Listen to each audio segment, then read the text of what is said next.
Lai noskatīties video no nodarbības, jums sākumā jāpieslēdzas Stundas LV videi.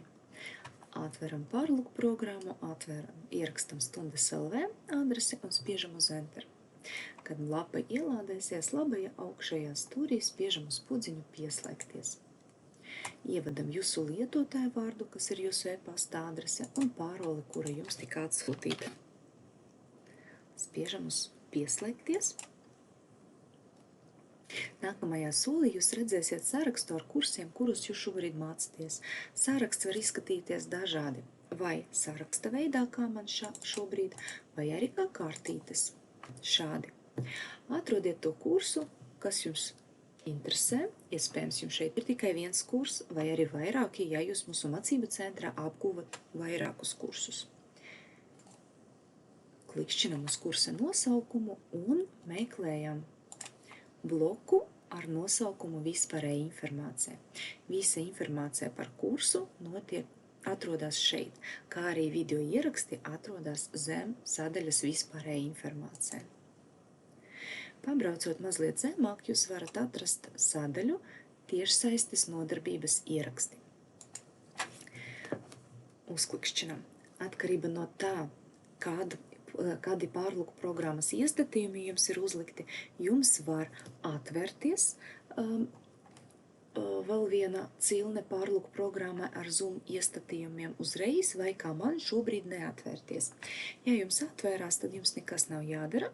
Ja nav atvērusies, tad jums jānospiež atkārtoti šeit podziņu Click Here, un tad Zoom atvērsies.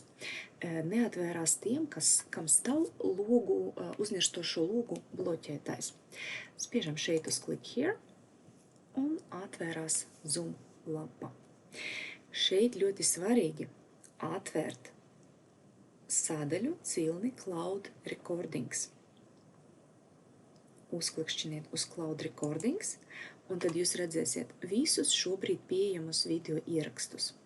Šis moments bieži vien tiek palaists garām, un tad, kad atvērta šī lapa, ir atvērta sadaļa Upcoming Meetings, tas ir plānotie notikumi. Protams, mēs nevaram vēl noskatīties video ierakstu tām nodarbībām, kuras vēl nav notikušas.